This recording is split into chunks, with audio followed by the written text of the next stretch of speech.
Pada kesempatan ini dengan suku yang dikenal dengan suku Jandal. Suku Jandal ini berada di paling utara Jazirah Arab. Jadi kalau utara itu lebih dekat dengan negeri Syam. Ya. Suku ini sebenarnya sangat jauh dari kota Madinah. Ya. Kalau sekarang ini bisa mencapai jaraknya 1000 atau 1500 km. Jauh sekali sebenarnya. Tetapi setelah mendengar bahwasanya kaum muslimin sempat terkalahkan di Uhud, dan ternyata suku ini tidak mendengar, tidak mendapatkan informasi tentang kasus ya, Hamrat Asad. Kalau Bapak Ibu masih ingat, setelah Nabi SAW dan pasukan beliau sempat terkalahkan di Uhud karena berkhianatnya 43 pemanah, maka waktu tiba di kota Madinah, beliau sempat mengeluarkan sebuah instruksi bahwasanya semua yang hadir di Uhud, mau dalam kondisi terluka kah, mau tunggangannya sudah mati, kuda yang dia pakai sudah mati juga terbunuh di Uhud, tetap dia ikut. Tetap langsung pasukan yang ada, tidak ditambah pasukan baru, menunggangi tunggangan yang ada dengan kondisi badannya masih luka, semuanya ikut. Langsung menyerang atau mengejar kembali pasukan Quraisy. Dan Nabi SAW menunggu di sebuah wilayah, suku namanya Hamrat Asad. Dan Nabi SAW sempat ke sana. Orang-orang Quraisy mendengar berita tersebut dan mereka ketakutan. Kok bisa pasukan baru kalah tiba-tiba nyerang? Itu nggak mungkin terjadi. Dalam sejarah manusia, nggak ada pasukan yang kalah, apalagi kalahnya parah nih. Banyak yang terbunuh, gitu kan? Luka parah, jelas-jelas. Yang tersisa waktu itu adalah sahabat yang sudah sangat lemah, terluka, dan sebagian ya sudah coba melarikan diri ke atas gunung Uhud pada saat sudah kalah total gitu kan. Tapi ternyata menyerang lagi gitu kan. Tidak mungkin kecuali ini punya kekuatan baru. Dan ini strategi yang Nabi SAW lakukan dalam peperangan. Makanya beliau mengatakan dalam salah satu sabdanya, Harbul Khida. Sebenarnya perang itu adalah tipu daya.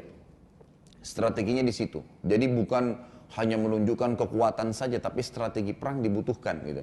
Nah Nabi SAW menggunakan strategi itu, ternyata berhasil. Orang-orang Quraisy yang jumlahnya mereka masih di atas 2000 orang pada saat itu, lari kembali ke Mekah, nggak berani menemui Nabi SAW. Dan Nabi SAW sempat tinggal di Hamrat Asad beberapa waktu, dan akhirnya beliau kembali dan meredam rasa sakit sahabat karena terkalahkan di Uhud. Karena mereka ternyata keluar memang siap perang lagi, ya, mereka memang siap perang lagi.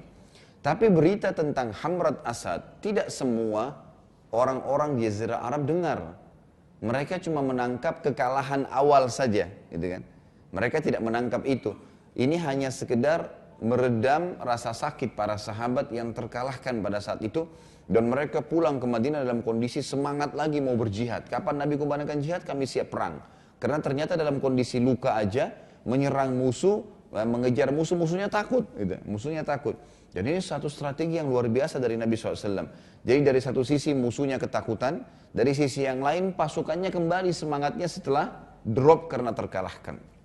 Tetapi suku Jandal ini tidak dengar. Dia cuma tahu kalah. Dan mereka memang sudah sepakat, hampir semua suku-suku Arab di Madinah, di Jazirah Arab itu sepakat, siapa yang bisa kalahkan umat Islam, kaum muslimin di Madinah, apalagi meruntuhkan Madinah, berarti dia adalah pasukan yang terkuat. Ya, pasukan yang terkuat. Dan juga di awal-awal sirah sudah saya sebutkan bahwasanya suku-suku Arab ini hidupnya memang dari peperangan pada saat itu. Sebelum Islam datang, mereka saling nyerang satu sama yang lain. Nanti kalau mereka sudah kehabisan harta, maka mereka menyerang suku yang lain, kemudian mereka mengambil apa yang dimiliki oleh suku tersebut. Memang kehidupan mereka seperti itu. Maka sangat wajar pada saat itu, setiap suku Arab itu setiap suku punya kekuatan militer yang dibentuk. Yang dibentuk memang untuk merebut nanti apa yang dimiliki oleh suku yang lain pada saat mereka kehabisan bekal. Suku Jandal ini berada di paling utara Jazirah Arab dan berusaha menyerang Madinah pada bulan Syawal tahun 4 Hijriah. Dan perang Uhud sudah kita sebutkan tahun 3 Hijriah ya.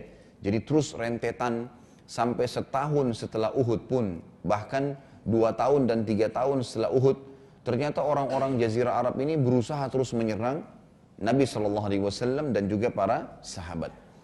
Perlu kita ketahui juga di sini, Bapak Ibu sekalian rahimanallah, bahwasanya waktu itu luar biasanya ya, bagaimana kita semestinya sekarang jauh lebih semangat dan jauh lebih berani jauh dari sifat pengecut.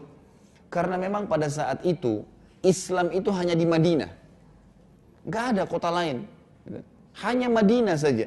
Dan jumlah muslimin bisa dihitung jumlahnya. Tetapi luar biasa ditakutin oleh musuh-musuhnya. Karena seluruh dunia ini kafir waktu itu. Seluruh dunia. Gak ada yang mukmin kecuali di Madinah saja. Gitu kan? Cuma di Madinah saja. Tapi bagaimana mereka semuanya segan dengan satu kota saja. Kita bayangkan kalau Bekasi ini saja yang muslim, lainnya semua kafir seluruh dunia. Pasti kita menganggap diri kita minoritas sekali nih, kecil, gak ada kekuatan. Terbalik pada zaman Nabi SAW. Mereka luar biasa beraninya, gitu kan. Makanya ada hadis Nabi SAW yang sudah berapa bulan ini, beberapa pekan ini saya sampaikan dalam khutbah-khutbah Jumat saya. Kalau kita sekarang ini sudah kena hadis Nabi SAW yang dikenal dengan hadis wahan. Wahan ini kekacauan, gitu kan. Kata Nabi SAW, yushaku antada alaikumul umam kama tada al-akalatu ila qas'atiha.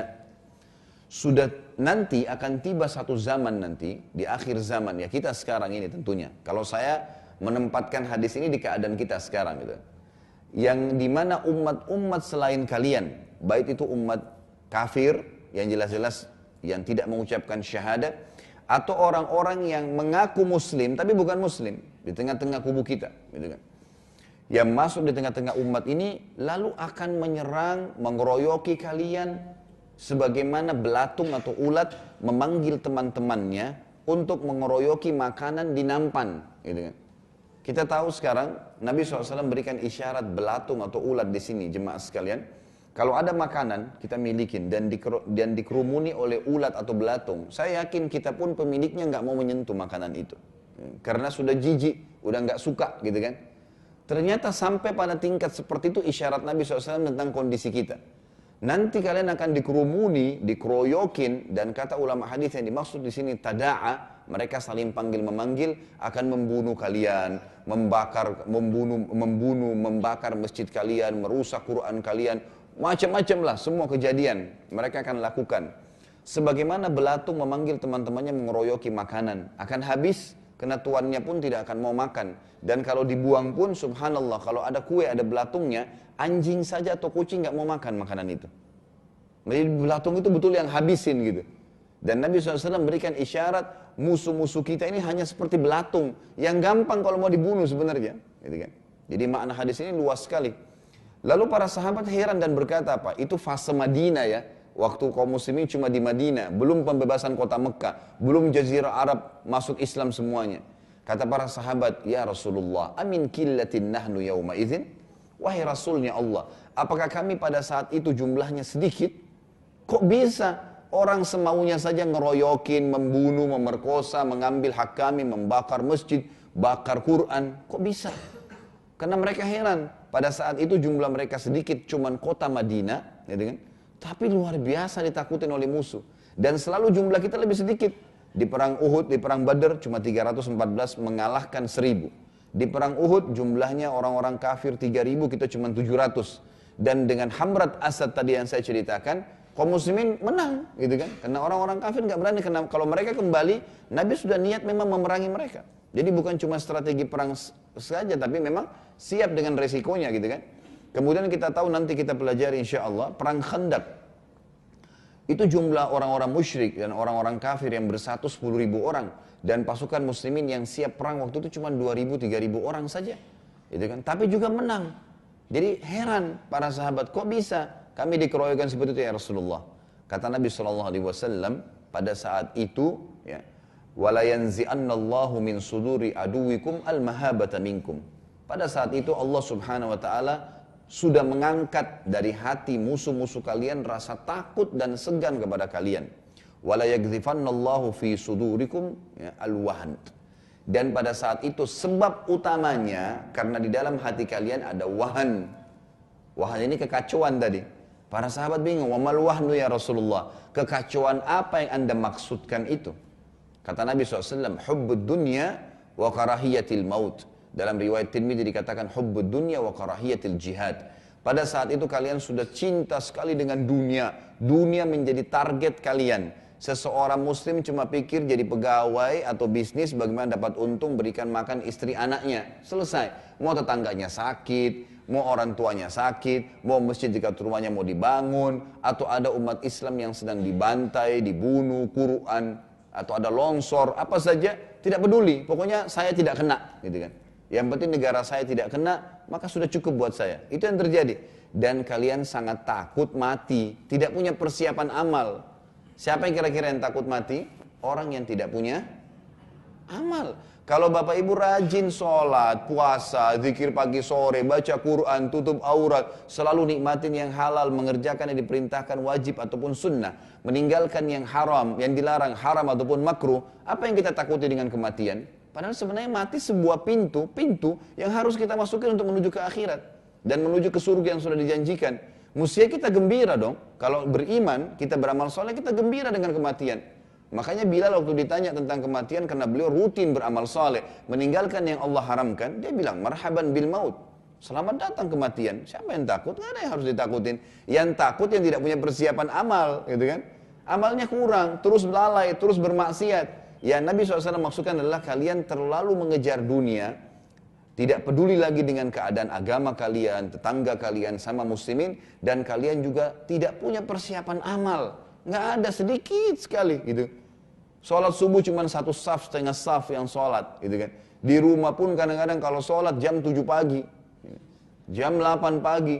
Nggak ada sesuatu yang bisa diandalkan.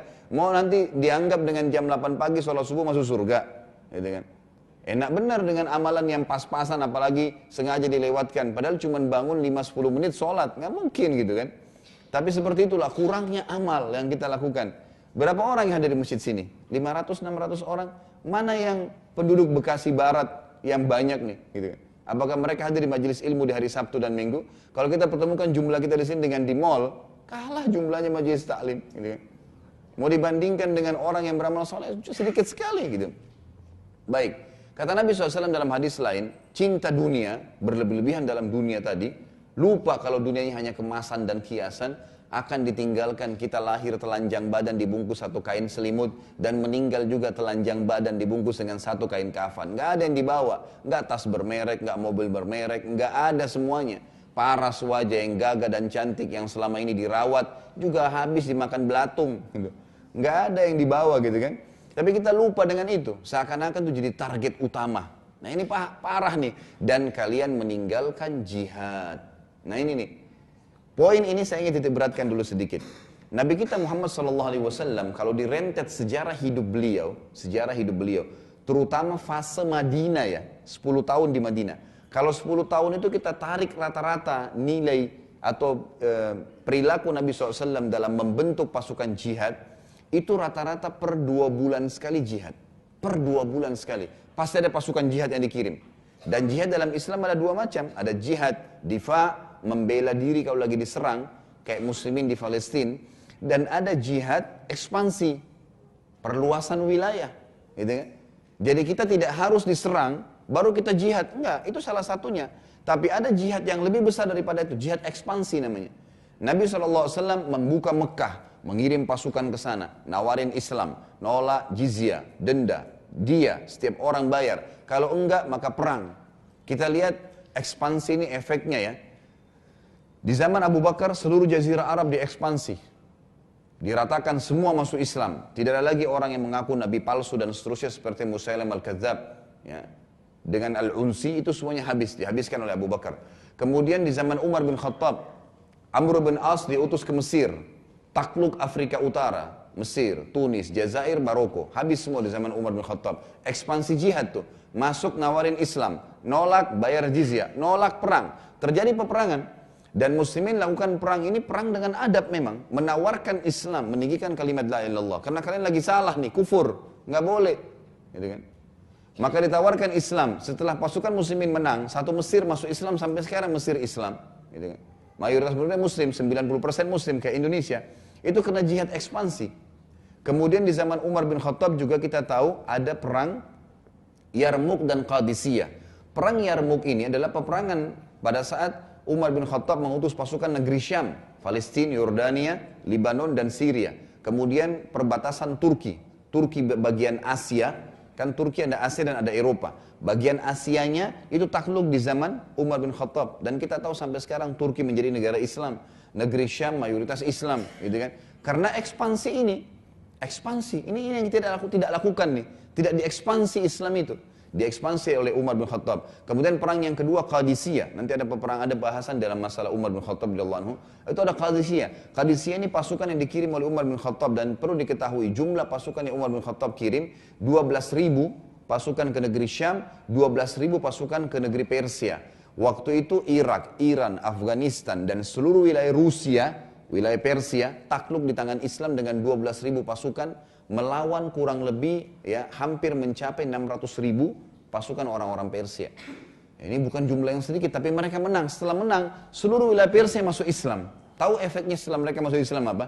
6 ulama hadis kita, 6 ulama hadis dari Bukhari, Muslim, Abu Daud, Tirmidzi, Ibnu Majah, Nasai, ya. Ini 6 orang yang dikenal dengan kutubul hadis, 6 kutubus sittah. Mereka semua dari negeri Persia. 6 orang ulama hadis ini dari negeri Persia yang telah bebas dari kekufuran dengan ekspansi jihad. Ini yang kadang-kadang kita tutup mata dengan sejarah gitu kan. Itu yang ada, memang ekspansi. Memang diekspansi. Dan ini terjadi di zaman ya, Utsman bin Affan seluruh Afrika masuk di wilayah Islam. Kita lihat di Umayyah. Ya. Di zaman Umayyah, kemudian zaman Abbasiyah, ekspansi Islam sudah sampai kemana-mana. Sampai masuk ke Spanyol, di Eropa gitu kan. Dan ini juga seluruh tersisa wilayah Rusia, sebagian wilayah Cina, itu masuk dalam keadaan atau masuk Islam dengan adanya ekspansi jihad ini. Ini yang terjadi dan ini banyak dilupakan oleh pemimpin muslimin. Makanya kata Nabi SAW, kalian waktu itu sudah lupa dengan jihad. Seakan-akan jihad itu hanya ada kalau kita sedang diserang. Mestinya idealnya sekarang pemimpin muslim itu memang membentuk pasukan dan menawarkan Islam. Kita bukan aib menawarkan Islam itu, karena ini kebenaran. Nggak boleh ditahan gitu kan. Semestinya seperti itu. Jadi kita lihat Nabi Muhammad SAW melakukan ekspansi dan juga semuanya para sahabat dan tabi'in melakukan ekspansi tersebut. Nah ini yang hilang dari kaum muslimin. Kita lihat Nabi SAW nanti dalam sejarah beliau banyak sekali ekspansi yang beliau lakukan. Jihad ekspansi ini sering. Bahkan per 2 bulan sekali pasti ada. Kalau bukan Sariyah ini jumlah pasukan 100-200 orang saja. Atau beliau membentuk pasukan besar, ribuan orang yang beliau pimpin sendiri, ya, atau beliau mengutus para sahabat yang ditunjuk oleh beliau sallallahu alaihi wasallam. Nanti akan ada peperangan seperti misalnya perang Mu'tah di mana Nabi SAW utus 3.000 orang kemudian melawan ke pasukan Romawi yang 250.000 orang. Ya, akhirnya mati syahidlah 3 sahabat yang mulia. Gitu kan? Pada saat itu ada Zaid bin Haritha, ada Ja'far bin Abi Thalib, ada Abu Ubaidah bin Jarrah radhiyallahu anhu ajma'in. Ini mati syahid di situ dan akhirnya menang. 3.000 pasukan itu mengalahkan 250.000 orang. Dan seterusnya lah ya, dan seterusnya. Ini sedikit tambahan tentang berhubungan masalah apa yang kita ambil nanti dari strategi perang Nabi SAW dan hukum syar'i yang berhubungan dengan masalah penyerangan-penyerangan yang terjadi. Islam datang bukan pada saat menyerang merebut semua atau membunuh orang-orang, tidak seperti itu. Kita kalau masuk jihad sudah sering saya ulangi, tidak boleh bunuh wanita, tidak boleh bunuh anak-anak, tidak boleh bunuh orang menyerah, tidak boleh bunuh orang tua, nggak boleh bunuh hewan-hewan, nggak boleh rusak fasilitas umum, nggak boleh rusak tempat ibadah, nggak boleh merusak tanam-tanaman, dan tidak ada mutilasi dalam Islam. Sudah mati ditusuk selesai ditinggalin, nggak dipotong tangannya, nggak dipotong kupingnya, nggak dirusak badannya, itu nggak ada dalam Islam, gitu kan? Jadi memang jihad adalah ibadah, sebuah ibadah, gitu kan? Yang sudah ditinggalkan oleh kaum muslimin dan kita kena sekarang ini. Saya melihat kita betul-betul sekarang sangat lemah. Kita tahu sekarang sudah 13 tahun Palestina direbut oleh Yahudi.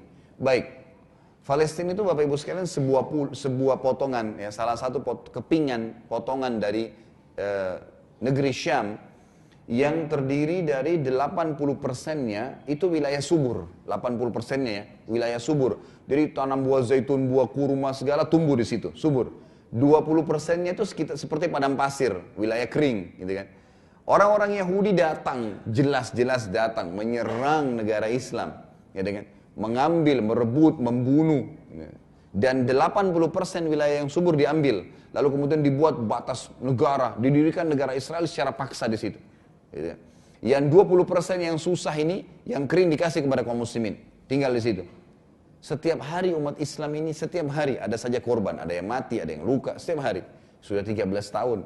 Pertanyaannya, Bapak Ibu sekalian, kalau kita bilang diri kita nggak kena hadis ini, saya mau tanya, Bapak Ibu pernah sisipin nggak di setiap doa yang sedang kita panjatkan untuk memanjangkan umur kita, memberikan tambahan rezeki, mendoakan keluarga, penyakit supaya diangkat. Sisipin doa, ya Allah menangkan muslimin di Palestina. Kita sampai pada tingkat doa aja nggak bisa kita ucapin, nggak mau, nggak terfikir. Bagaimana kalau mau diminta darahnya, gitu. Sulit gitu. Berarti kita betul-betul kena hadis ini. Kata Nabi SAW pada saat itu, waktu sahabat tadi bilang, ada potongan hadis saya lupa sebutkan. Apakah kami sedikit ya Rasulullah? Kata Nabi SAW, tidak, kalian banyak, kalian mayoritas masyarakat bumi pada saat itu. 7,3 miliar manusia sekarang, 3,2 miliar itu umat Islam.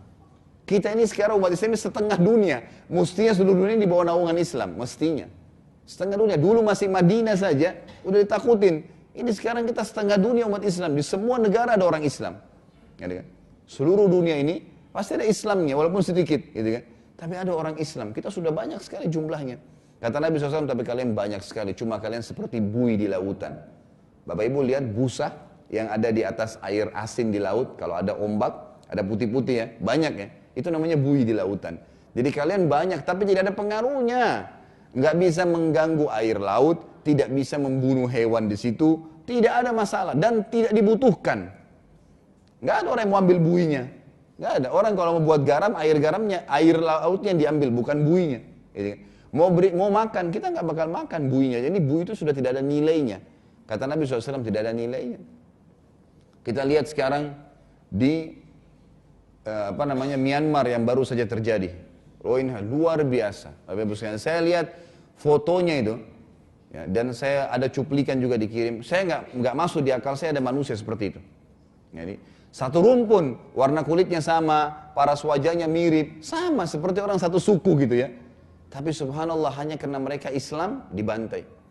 Perlu saya kasih sejarah. Dulu Myanmar itu terbagi dua. Ada Burma, ada Arakan namanya. Arakan ini itu dia berada di pinggir laut ya. Dan ini dulu negara Islam. Di zaman Utsman bin Affan, Islam itu sampai ke Asia Tenggara termasuk Indonesia. Dulu Islam itu masuk di sini sudah dari zaman Utsman bin Affan bersama juga dengan wilayah-wilayah pesisir termasuk Arakan ini. Berdiri kerajaan Islam waktu itu di sana, cuman tidak didengar karena kecil. Banyak orang tidak tahu karena negaranya kecil. Itu baru runtuh dari kerajaan Islamnya dan ada nama sultan terakhirnya kalau salah Sultan Ahmad siapa gitu kan. Itu tahun 1984.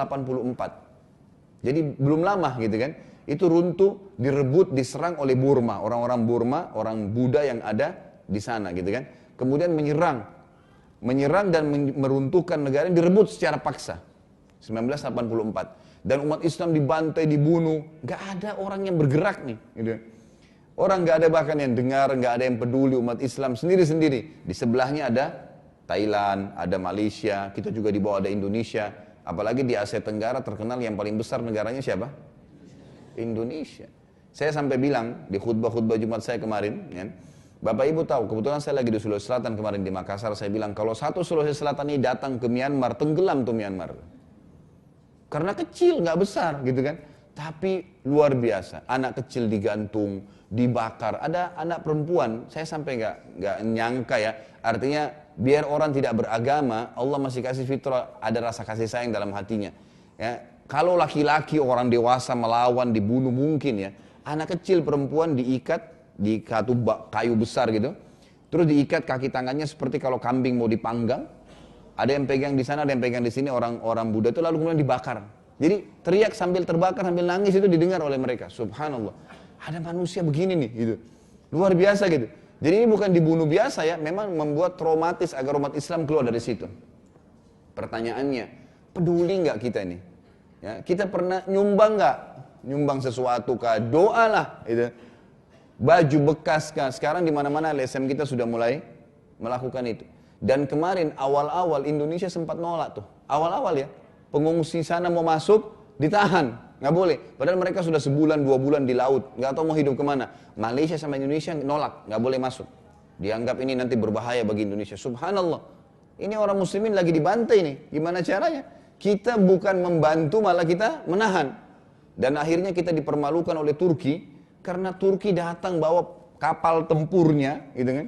Dan menjemput umat Islam di sana. Burma sendiri, Myanmar sendiri nggak berani melawan pada saat itu. Dan saya luar biasa, saya sampai simpan statementnya itu. Presiden Turki, semoga Allah balas kebaikan gitu kan, itu luar biasa. Dia bilang Indonesia dan Malaysia jangan campurin, ya jangan ganggu dan jangan tahan pasukan perang saya menjemput muslimin, karena dimanapun azan terdengar itu berarti tanah air saya. Ini baru kemuliaan, gitu kan. Datang dijemput, presidennya datang ke Myanmar, lokasi yang dibantai itu didatangin, dia sama istrinya datang, jemput umat Islam, sampai saya punya beberapa foto-fotonya tuh luar biasa mengagumkan. Sampai orang semua terharu dengan itu. Dijemput, dibawa ke Turki, dikasih tempat tinggal, dikasih makanan, dikasih semua. Kita tetangganya nggak peduli. Subhanallah. Baru setelah itu disiapin tenda-tenda oleh pemerintah kita. Ya Alhamdulillah lah, gitu kan. Sudah mulai ada gerak. Itu pun nanti tunggu dipermalukan, gitu. Ya. Sayang sekali, gitu kan. Tapi ya Alhamdulillah, kita masih bisa mengatakan seperti itu. Tapi contoh ya, bagaimana kita luar biasa dibantai di ini. Kalau di zaman Nabi SAW mustahil, Bapak Ibu sekalian, mustahil ini. Di zaman sahabat, jumlah mereka sedikit mustahil, biar mereka mati semua, yang penting agama ini tidak tercoreng, kita lihat nanti beberapa kisahnya. Luar biasa. Mustahil agama ini bisa dicoreng di zaman Nabi SAW dan Khulafaur Rasyidin, zaman-zaman dulu Islam itu nggak mungkin, mustahil, gitu kan. Dan saya sudah bahasakan juga dalam fakta sejarah, kita ini memimpin dunia loh, Bapak Ibu sekalian. 1300 tahun lebih kita menguasai dunia. Saya sudah pernah sampaikan masalah itu. Dari zaman hijrahnya Nabi SAW ke Madinah, tahun 1 Hijriah, sampai Nabi meninggal, tahun 11 Hijriah. Abu Bakar datang 11 sampai 13, Umar datang 13 sampai 23, Utsman datang ya 23 sampai 36, Ali datang 36 sampai 40. Habis masa Nabi SAW dan Khulafaur Rasyidin, 40 tahun Islam berjaya, ibu kotanya Madinah. Dan pada saat itu sudah mulai ekspansi kemana-mana. Kekuatan militer semua dikirim dan menyebarkan agama Islam. Karena mereka sangat yakin waktu itu, dan mesti kita juga jadikan keyakinan sekarang, bahwasanya agama ini saja diterima oleh Allah. Ini agama yang paling benar, harus disebarin. Gak bisa didiamin, gitu kan. Seperti itu. Maka datang Umayyah. Umayyah dari tahun 41, 40 sampai 132 Hijriah. Kerajaan besar Islam di negeri Syam. Kemudian juga masuk Abbasiyah, tahun 130 sampai 656. Ini juga datang setelahnya Utsmaniyah, yang baru berubah menjadi republik dari khilafah, menerapkan hukum Islam itu tahun 1924, kurang lebih tanggal 31 Maret 1924. Itu runtuh jadi republika, gitu kan. Dan pada saat itulah Turki tidak menerapkan hukum Islam. Mulai, dan itu 91 tahun yang lalu saja. Jadi 1300 tahun lebih kita menguasai dunia. Semua dunia ini mempelajari ekonomi dari orang Islam, mempelajari pengetahuan dari orang Islam, mempelajari peradaban, kehidupan sosial, semua dari orang Islam. Sekarang terbalik nih. Kita kalau mau belajar ekonomi, oh ijazahnya hebat kalau dari Amerika. Kalau mau politik, oh dari Eropa ijazahnya. Nggak ada ceritanya dari Jazirah Arab, ini Islam sudah ketinggalan. Ditinggalin agamanya. Semenjak kita tinggalin agama Allah, kehinaan akan datang. Pasti. Seperti sekarang.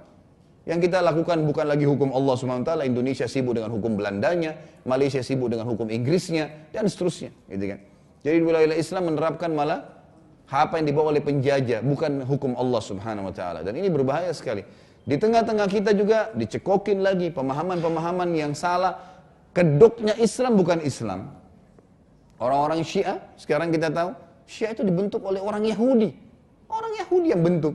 Namanya Abdullah bin Sabah, masuk di zamannya Utsman bin Affan, mengatakan fitnah, bahwasanya Abu Bakar dan Umar merebut khilafahnya Ali. Ditangkap oleh Utsman, dikeluarkan dari Madinah. Karena dia ngaku Muslim, padahal sebenarnya dia berkedok.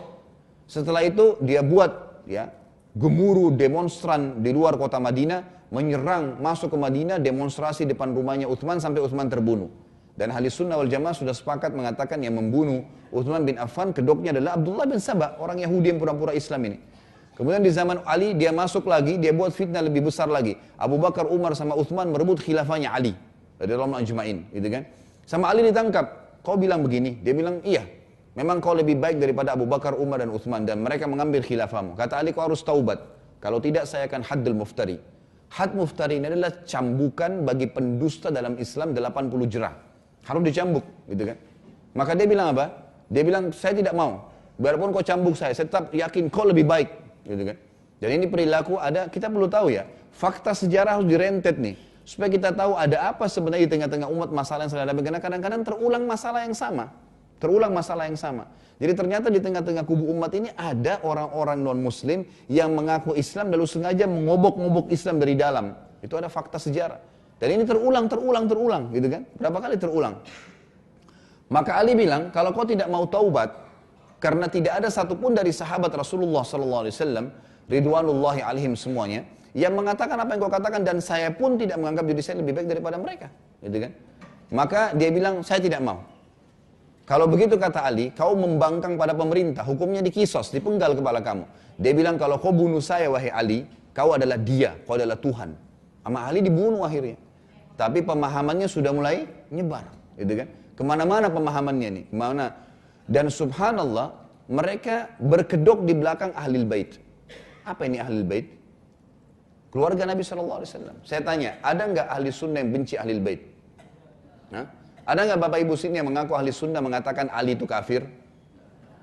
Semua ahli sunnah mengatakan Ali radhiyallahu anhu. Fatimah radhiyallahu anha. Hasan dan Husain radhiyallahu anhuma. Bahkan kita mengatakan Sayyidah Syabab Ahlil Jannah. Hasan Husain adalah pemimpinnya anak muda di surga. Bahkan meninggalnya Husain radhiyallahu anhu di Karbala, semua ahli sunnah mengatakan mati syahid.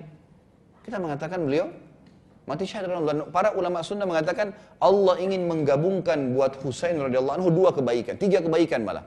Cucu Nabi SAW kebaikan sendiri, gitu kan? Keturunan Nabi SAW. Yang kedua sahabat Nabi, posisi sebagai sahabat juga. Yang ketiga mati syahid, gitu kan? Ini fadilah sebenarnya buat beliau radhiyallahu anhu. Jadi ini jelas. Sementara orang-orang Syiah menghardik Hasan radhiyallahu anhu, mengatakan Hasan itu keliru, mencaci maki Hasan karena alasannya ya bahwasanya Hasan menyerahkan khilafah kepada Muawiyah. Padahal Hasan ini pernah waktu lewat radhiyallahu anhu di hadapan Nabi SAW, kata Nabi, sesungguhnya anak saya ini nanti Allah akan selamatkan 2 pasukan besar mukminin yang akan berperang di tangannya. Dan pada saat itulah ulama ahli sunnah mengatakan pada waktu pasukan Madinah Hasan bertemu dengan pasukannya Muawiyah, pada saat itulah Allah selamatkan muslimin di tangan dia. Jadi itu fakta sejarahnya begitu, gitu kan? Fakta sejarahnya begitu. Dan subhanallah tidak ada alasan bagi orang-orang Syiah untuk membunuh ahli sunnah. Ada alasan tidak kira-kira? Kita memuji Ahlul Bait semuanya. Tidak ada sahabat yang kita kafirkan. Ahlul Bait semuanya kita bacakan salawat kalau kita sedang tahiyat, gitu kan? Mereka mengatakan kami membela Ahlul Bait. Lalu apa alasannya? Kecuali kalau ada ahli sunnah bilang Ali kafir. Lain kan? Nah tidak ada alasan mereka melakukan itu. Tapi ternyata di Syria fakta sejarah mereka membantai ahli sunnah dalam 3 tahun terakhir. Si Bashar ini membantai 230.000 ahli sunnah dengan menganggap halal darahnya. Mana kamu dengan Israel tuh yang selama ini Iran kumandankan bahwasanya kami bela, kami memerangi Israel. Kapan pernah menyerang Israel? Pernah? Nggak mungkin, karena memang dibentuk oleh orang Yahudi dasarnya pemahaman ini. Gimana caranya? Itu simbolik saja, gitu kan? Itu hanya simbolik, itu terjadi di tengah-tengah kubu umat nih sekarang. Di Irak mereka membantai 150.000 orang, menggantung Saddam Hussein. Kemudian di Yaman mereka masuk kemarin, mengkudeta pemerintah. Tahu strateginya seperti apa? Dan ini subhanallah hampir sama dengan Indonesia hari ini. Hampir sama, gitu kan? Saya punya kewajiban sebagai dai menyampaikan, bukan menakut-nakuti tapi memberikan gambaran. Di Yaman mereka lakukan hal yang sama. Mereka datangi Presiden Yaman dan mengatakan beberapa bulan yang lalu, gitu kan, sebelum mengkudeta Yaman, mereka bilang ini orang-orang nih radikal nih, ahli sunnah ini orang-orang radikal. Ya, mereka tidak moderat lah dan segalanya. Dan ini tunjuk radikal siapa? Yang berjenggot, yang perempuannya bercadar, yang pakai jilbab, yang selalu memenuhi masjid, yang dahinya hitam, ya, yang celananya tidak isbal. Ini semuanya nih radikal, tangkapin. Mereka nanti membahayakan pemerintah kalian. Pemerintah Yaman dengan tutup mata nangkap-nangkapin tuh. Yayasannya ditutupin, masjidnya diberhentiin, pengajiannya. Waktu ahli sunnah sudah banyak ditangkap-tangkapin, sudah kosong, nggak ada lagi yang ingatin tentang bahayanya Syiah. Mereka masuk dengan pasukan yang mereka bentuk, ternyata pasukan di Yaman ya. Saya bicara di Yaman nih. Ini faktanya ada. Anda boleh buka semuanya di internet jelas. Jadi mereka bentuk pasukan, ternyata pasukan ini tadinya ya, di atas namakan migran dari Iran. Padahal Iran lagi tidak ada masalah. Ada apa kok ada yang harus masuk ke Yaman? Itu ternyata pasukan-pasukan militer mereka yang sudah dipersiapkan. Begitu sudah aman, tidak ada ahli sunnah, sudah banyak ulamanya yang ditangkapin, dipenjarain, bahkan ada yang dihukum mati. Maka mereka mengkudeta pemerintah Yaman dengan orang-orang yang tadi dianggap migran tuh, gitu kan? Masuk, merebut. Setelah itu baru Presiden Yaman sadar. Kemudian dia menyurati negara-negara teluk di situ, Saudi diantaranya, Qatar, Bahrain dan seterusnya, ditulisin surat untuk datang membela. Barulah diserang oleh Saudi dan sekutu-sekutunya itu kan, datang menyerang Yaman. Subhanallah, baru berapa bulan saja, ya, bukan berapa bulan, baru berapa hari mereka kudeta pemerintahan Yaman, sudah dipasang di mana-mana pelangnya Khomeini. Seluruh Yaman tuh dipasang, wilayah yang sudah dikuasain oleh mereka. Dan siapa Khomeini ini? Orang dari Sikh, agama Sikh ya. Ada sebagian sejarah mengatakan dari orang Yahudi, ya. Tapi dia dari agama Sikh. Sikh ini sampai bendera Iran itu kalau dilihat dengan bendera agama Sikh, agamanya orang-orang asli Hindu gitu kan, itu yang memang sama. Bendera tengah gambarnya, logonya itu dengan benderanya orang-orang Sikh ini sama. Dia masih menarik itu, gitu kan. Dan sampai seperti itulah. Intinya mereka terus memerangi umat Islam di Yaman. Waktu itu mereka merusak tempat-tempat tahfidz Quran, masjid pada dibomin, diruduin dan segalanya. Seperti itu. Dan subhanallah di Indonesia sekarang, di hari-hari ini mereka melakukan hal yang sama. Masuk ke pemerintahan, sekarang sudah terbuka kerjasama. Dari presiden pertama sampai presiden kita sebelum yang sekarang, tidak pernah ada kerjasama sama Iran. Sekarang sudah ada kerjasama sama Iran, gitu kan. Peradabannya, budayanya, apa yang mau ditransfer dari Iran nih? Nikah mut'ahnya, gitu kan. Yang mau ditransfer dari Iran ini apanya, gitu kan. Tidak ada yang dibutuhkan oleh Indonesia, gitu kan. Selama ini masih mending berkiblat sama negara-negara ya seperti Amerika, negara yang lain, cuma mentransfer masalah ekonomi, gitu. Masalah ilmu pengetahuan. Ya mungkin ada kehidupan bebas yang kita masih bisa dakwain, tapi jelas kedoknya kafir. Ini enggak mengatasnamakan Islam nih, bagaimana? Gitu kan? Tengah-tengah umat Islam. Dan mereka kalau berkuasa membunuh, bukan enggak membunuh nih. Fakta, 230.000 orang di Syria, 150.000 orang di Yaman, berapa ribu orang yang sudah dibunuh di Yaman, gitu kan? Dan seterusnya. Dan mereka akan berkembang seperti itu terus-menerus. Ini berbahaya. Saya kaget waktu saya lihat di Indonesia sekarang, bahkan kemarin di Makassar saya bicara sama beberapa jemaah saya, dan sempat saya bilang, kayaknya sekarang Iran ini saya dengarkan sudah masukkan migran-migrannya di Indonesia. Pas subhanallah kami lagi lampu merah, lewat tuh orang-orang Iran, lagi naik sepeda. Gitu kan? Ini nih Ustaz, nih orang-orang dari Iran semua ini. Bahkan ada yang masuk ke masjid kami kemarin, datang sama ibunya, habis sholat Isya. Kebetulan saya tablik akbar, khutbah Jumat di masjid itu. Dia bilang, itu tiba-tiba dia keluarin batunya, lalu dia sholat di atas batu, lalu dia presentasikan syiahnya di jamaah laki-laki, ibunya di jamaah perempuan. Saya bilang kenapa nggak dilaporin di aparat, gitu kan? Bawa, tangkap, laporin ke aparat. Ini bawa aliran sesat nih Syiah. Dari mana dalilnya? MUI, Majelis Ulama Indonesia keluarkan buku. Bukan kita yang katakan, bukan individu. MUI, Majelis Ulama Indonesia yang sudah diakui dari seluruh ormas Islam Indonesia ini ngeluarin buku, gitu kan? Ini sesat nih, nggak boleh. Memang nggak boleh. Dan kalau sudah sesat, secara hukum pemerintahan kita boleh menangkap, gitu kan? Aparat yang menangkap, bukan kita. Laporin, jangan didiamin, karena berbahaya, gitu kan?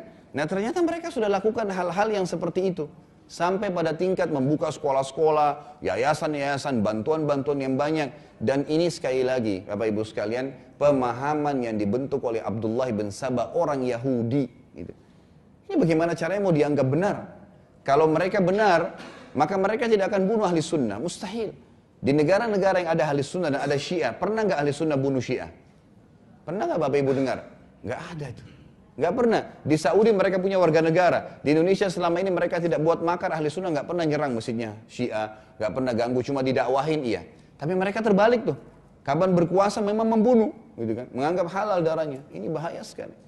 Sama halnya di zaman Mu'tasim, pernah ada Mu'tasim ini khalifah Abbasiyah yang meninggal tahun 127 Hijriah. Di zamannya itu ada satu Yahudi pura-pura masuk Islam, lalu menjadi hadir di majelis taklimnya ulama seperti Ahmad bin Hanbal, Yahya bin Ma'in, banyak ulama-ulama hadis. Dia hadir di situ. Subhanallah, pada saat dia hadir, dia hafal hadis-hadis banyak, dan dia dianggap sebagai penuntut ilmu yang bagus awalnya, gitu kan.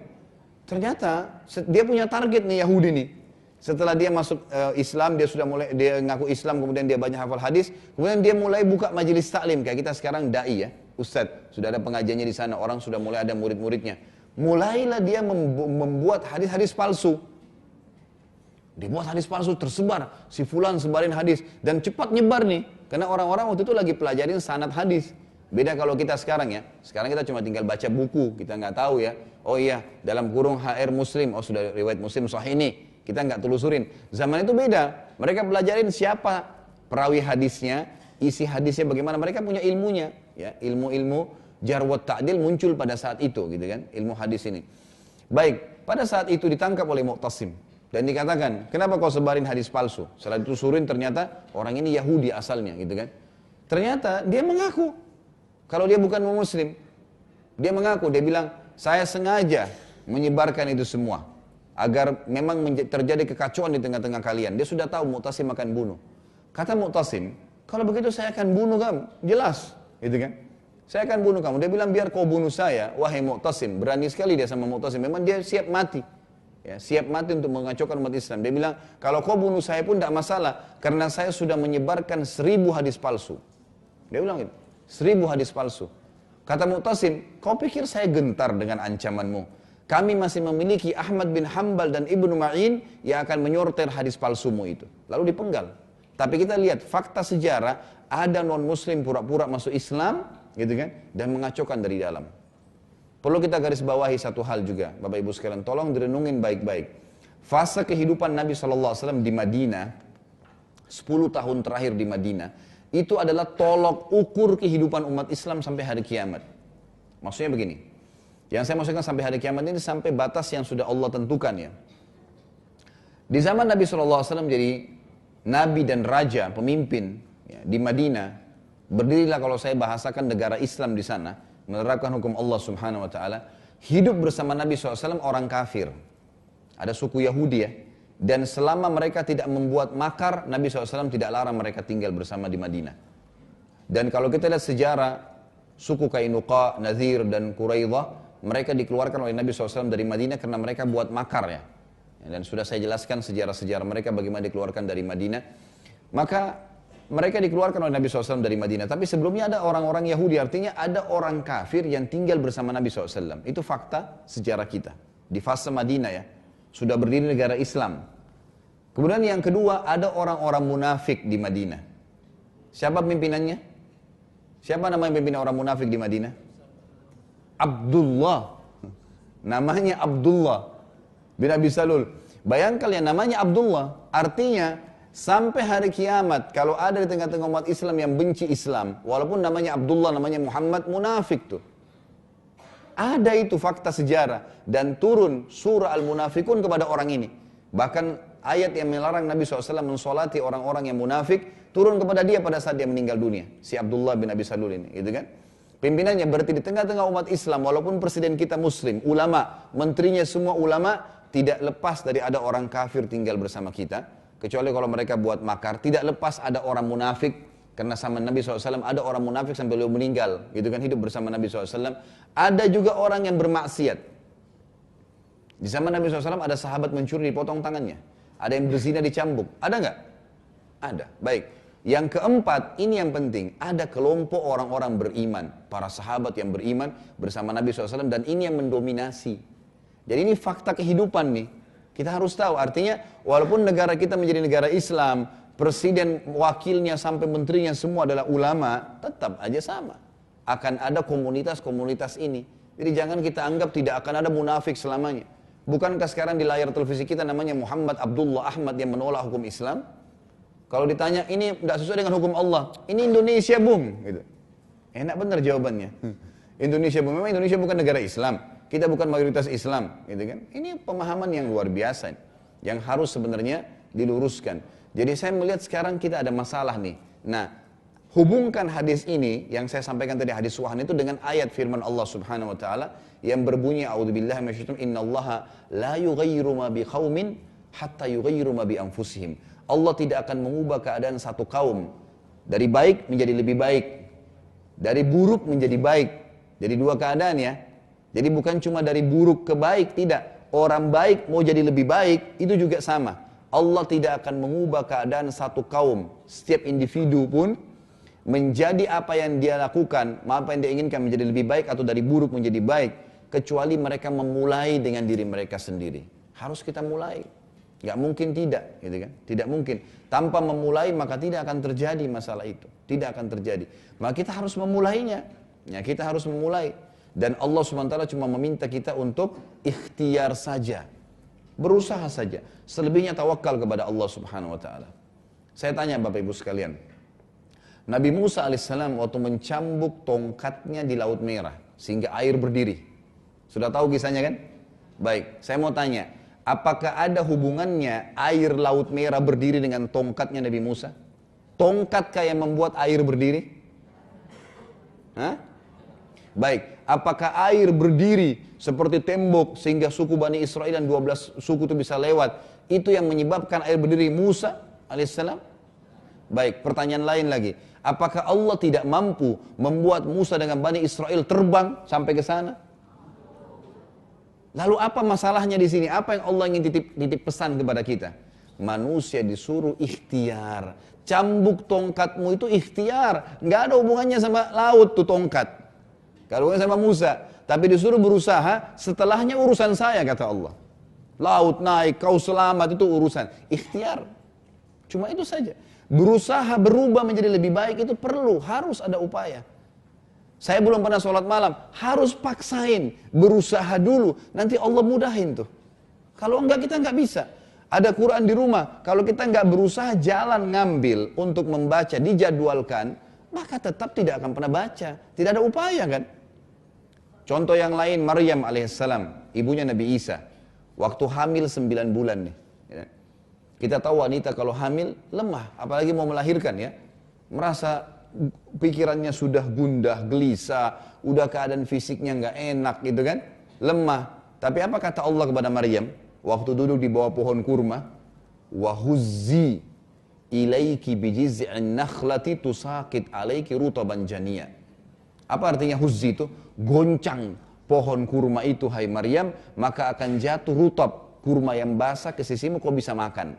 Pertanyaannya, saya tanya sini bapak-bapak aja yang hadir, yang punya otot besar Masya Allah ya. Bisa nggak goncang pohon kelapa sawit?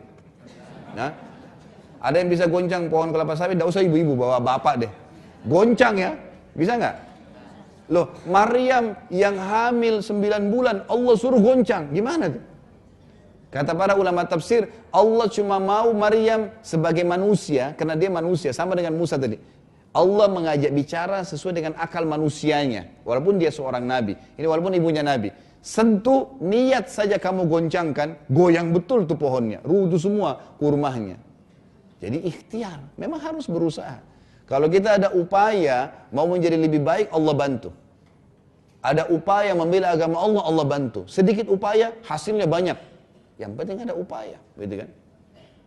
Ini fakta-fakta sejarah yang kita juga bisa ambil dari peperangan Nabi SAW. Bagaimana ya hal-hal banyak yang pelajaran yang bisa kita ambil dan bisa kita perbaiki keadaan kita sekarang. Ingat, kalau kita mau keluar dari penyakit kita sekarang, tinggalkan wahan tuh. Dunia bukan target utama. Kerja iya, penuhi kebutuhan, tapi ingat sabda Nabi SAW. Antara saya dengan dunia ini, tidak ada kebutuhan, kata Nabi. Mali wad dunia. Apa urusan saya sama dunia? Dunia ini hanya seperti saya lagi penat, saya musafir penat, capek, duduk di bawah sebuah pohon. Setelah capek saya hilang, saya akan pergi. Artinya memang bukan target. Targetnya adalah akhirat. Kalau Bapak Ibu targetnya dunia, begini bedanya. Orang yang sholat karena targetnya dunia dengan targetnya akhirat beda. Orang kalau targetnya dunia, hanya seperti nyetor sama Allah. Oh ya azan, sholat deh. Allah berubah, selesai. Seperti Allah butuh sholatnya. Allah butuh nggak sholat kita? Balik sekarang mesti difahamin, yang butuh sholat itu kita akan terima pahalanya. Orang yang faham akan dia temukan pahalanya di akhirat, dia akan maksimal beribadah. Dia akan sholat, tahu setiap gerakan, setiap ucapan dalam sholat semua ada pahalanya. Allahu Akbar, takbir itu ada pahalanya. Iftitah setiap ada huruf ada pahalanya. Baca Al-Fatihah, baca ruku, gerakan ruku, sampai salam semua ada pahala. Maka kalau targetnya akhirat kita akan maksimalkan. Tapi kalau targetnya dunia ya seperti itu. Ubah nih sekarang. Jadi jangan dunia jadi target, tapi akhirat jadi target. Sehingga semuanya kita hubungkan dengan mendapatkan hasil maksimal di sana. Ini poin. Poin yang lain kita tidak boleh tinggal diam. Kalau agama Allah SWT dihina, minimal sisipkan dengan doa kita. Gitu kan? Maka kita akan keluar dari wahan tadi itu. Penyakit yang berbahaya yang membuat umat Islam akhirnya terpuruk sekarang. Kembali kepada suku Jandal tadi. Maka pada saat itu, ya, Nabi SAW, dan ini juga salah satu strategi perang yang lain lagi, beliau selalu punya mata-mata. Nabi SAW menyebarkan mata-matanya, sahabat-sahabat yang dianggap potensi dalam bidang itu, dikirim ke seluruh jazirah Arab, keliling. Mata-mata Nabi SAW membawa berita tentang niatan suku Jandal tersebut. Maka yang terjadi adalah, pada tahun, ini kan bulan Syawal, ya, persiapan pasukan suku Jandal sudah mulai dipersiapkan, dan biasanya mereka mempersiapkan pasukan itu sekitar dengan danahnya, persiapan makannya, keterampilan perangnya itu minimal 6 bulan. Maka ternyata ya, di bulan Syawal, sebelum 6 bulan, di bulan Muharram, tadinya bulan Syawal mereka siap-siap tahun 4 Hijriah, di bulan Muharram tahun 5 Hijriah, Nabi SAW, jadi belum 6 bulan, gitu kan, dari kejadian informasi tadi persiapan mereka, Nabi SAW segera membentuk pasukan dan sudah tiba di lokasi. Perjalanan ke sana itu sekitar sebulan ya, sudah tiba di lokasi mereka, gitu kan. Dan pada saat suku Jandal ini mendengar Nabi SAW telah keluar dari Madinah dan akan menyerang mereka, maka semuanya lari meninggalkan ya pemukiman mereka. Tinggal ada satu orang saja yang kebetulan sempat tertangkap waktu itu, dan orang ini ditawan oleh seorang sahabat yang mulia bernama Muhammad bin Maslamah radhiyallahu anhu, sahabat Nabi yang mulia, terkenal, tentu ini punya sejarah sendiri, nanti akan ada bahasannya. Dan Nabi SAW menanyakan, kemana sukumu?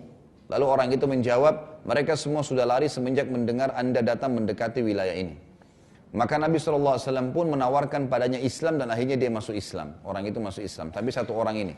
Dan Nabi SAW sempat tinggal di lokasi itu 3 bulan. Dari Muharram, Safar, Rabiul Awal, ya, malam 4 bulan, Rabiul Akhir, 4 bulan, baru beliau pulang ke Madinah, menunggu suku tersebut.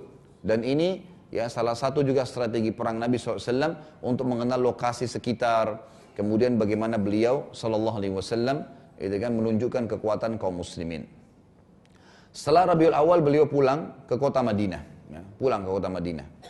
Masuk setelahnya ada lagi suku Mustalik, suku Arab yang lain. Sepulang dari pemukiman Daumatul Jandal, Nabi SAW mendapat berita bahwasanya Al-Harith bin Abi Dirar, ini pemimpin suku Mustalik, akan menyerang Madinah juga.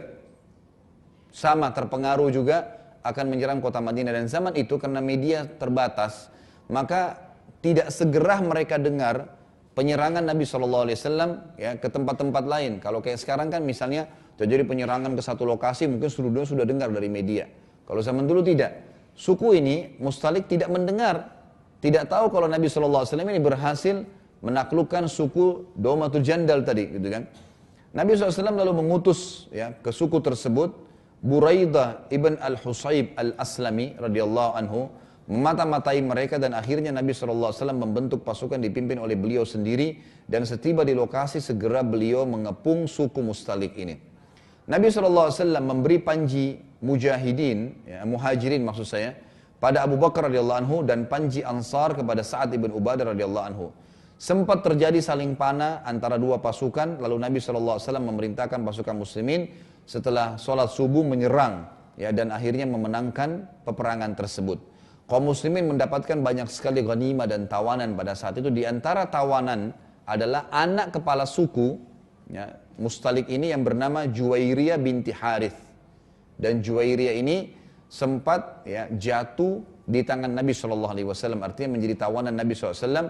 Maka Nabi SAW ya, bebaskan dari keterbudakannya lalu dinikahi oleh Nabi SAW.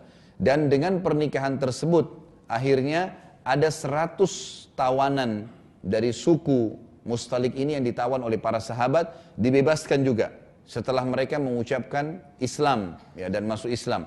Dan setelah itu ternyata ayah Juwairiyah yang bernama Harith, yang sempat lari tadi dari sukunya itu, mendengarkan kasus tersebut, akhirnya datang dan mengucapkan juga syahadat, sehingga membuat seluruh suku Mustalik masuk Islam. Dan ini kita lihat ya, ekspansi Islam nih. Jadi Islam menyebar ke sana satu suku, dan sebagian ahli sejarah mengatakan suku Mustalik ini jumlahnya sangat banyak. Ya, jumlah mereka mencapai 7.000 sampai, jumlahnya mencapai 70.000 orang. Dari total semua laki-laki, perempuan, anak-anak itu sampai jumlah yang sangat banyak. Dan akhirnya Mereka semua masuk Islam karena ekspansi Islam yang dilakukan oleh Nabi SAW dan pernikahan beliau dengan Juwairiyah radhiyallahu anha yang menjadi ummul mukminin setelah itu. Nah pada saat ini, ya pada saat perang Mustalik inilah terjadi kisah bohong tentang Aisyah radhiyallahu anha. Kisah tentang ifk. Sudah pernah dengar belum kisah ifk? Kisah ifk ini kisah fitnah, ya yang disebarkan oleh Abdullah bin Abi Salul, pimpinan orang munafik tadi, gitu kan? Bahwasanya Aisyah berzina dengan Safwan. Kisahnya adalah pada saat meninggalkan suku Mustalik, dan kebetulan pada saat itu istri Nabi SAW dari Madinah yang ikut dengan beliau dalam peperangan, dan ini tradisi Nabi SAW, setiap mau berperang pasti beliau membawa salah satu dari istrinya, dan waktu itu yang ikut adalah Aisyah radhiyallahu anha.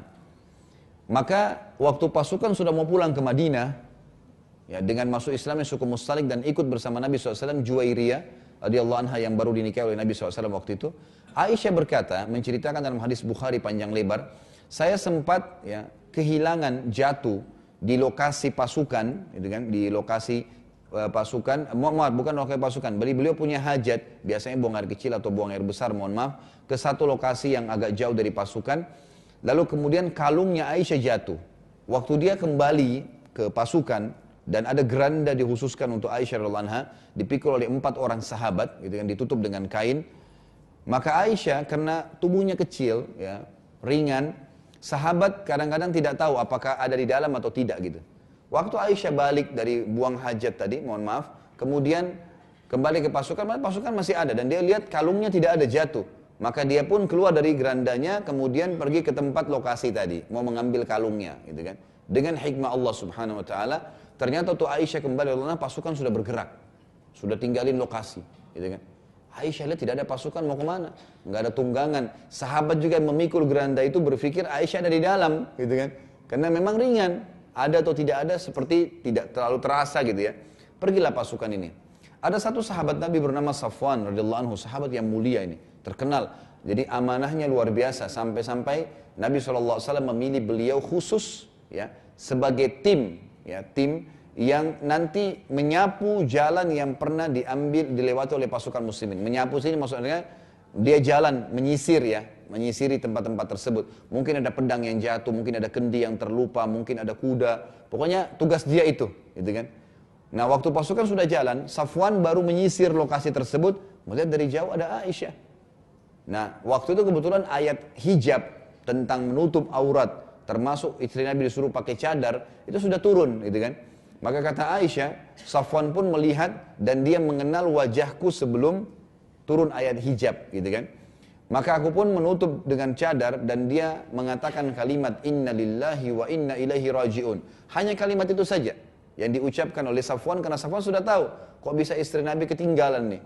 Maka kata Aisyah radhiyallahu anha, Safwan pun mendekatkan untahnya, kemudian memberikan isyarat seakan-akan unta itu disuruh duduk untuk saya naik ke atasnya. Saya pun tidak banyak bicara, langsung naik ke atas unta itu, kemudian unta itu berdiri dan saya pun dituntun oleh Safwan. Dalam perjalanan menuju mengejar pasukan, tidak satu kalimat pun, satu huruf pun keluar dari mulut saya, kata Aisyah, dan juga tidak satu huruf pun keluar dari mulutnya Safwan. Gak ada Safwan tanya, kenapa kau ketinggalan, apa yang kau butuhkan, tidak ada. Gak ada komunikasi. Aisyah pun gak nanya, terima kasih, gak ada kalimat. Sudah selesai, jalan saja. Saking menjaga jangan sampai ada fitnah gitu. Jalan. Subhanallah, dengan hikmah Allah juga, pasukan istirahat di sana. Satu lokasi lagi istirahat pasukan gitu. Karena sudah berjalan jauh, istirahat. Waktu itu kebetulan siang bolong gitu kan. Kemudian Nabi SAW biasanya pada saat istirahat sudah menjadi tradisi juga, istri beliau keluar dari gerandanya, siapapun yang ikut lalu mengurus kebutuhan Nabi SAW. Kemah dibuka, kemudian beliau masuk, istrinya masuk itu siapin makanan, pakaian, gitu kan, kebutuhan Nabi SAW. Waktu itu Nabi SAW sudah dibuat kemah, lagi istirahat, ya, Aisyah nggak ada. Kata Nabi SAW, mana Aisyah? Para sahabat menanyakan, wahai Ummul Mukminin Aisyah, dipanggil di luar gerandanya, nggak ada suara. 2 kali, nggak ada suara. 3 kali, nggak ada suara. Akhirnya Nabi SAW menanyakan mana Aisyah. Para sahabat datang mengatakan, wahai Ummul Mukminin Aisyah, nggak ada suara. 2 kali nggak ada suara, 3 kali nggak ada suara. Akhirnya mereka membuka gorden tersebut dan ternyata Aisyah tidak ada. Radhiyallahu anha. Ributlah di pasukan nih, nggak ada Aisyah. Jangan sampai ini Aisyah ditangkap oleh musuh kah, meninggal kah, tidak ditahu karena tidak ada. Ini kan dalam pasukan perang, berarti bisa terjadi hal-hal yang tidak diinginkan. Sampailah kepada di telinga Nabi SAW, Aisyah tidak ada radhiyallahu anha. Nabi SAW suruh cari, nggak ada. Subhanallah, pada waktu itu pasukan lagi bingung mencari. Dari kejauhan, ini siang bolong kayak gini terang, di padang pasir, untahnya Safwan yang lagi tarik tali kekangan untah tuh, di atasnya Aisyah lagi jalan berdua. Apa yang terjadi? Abdullah bin Ubay bin Salul ini, bin Abi Salul ini pimpinan munafikin, langsung spontan dia bilang apa? Mana ada laki-laki sama perempuan berdua tidak berzina. Sebarin berita.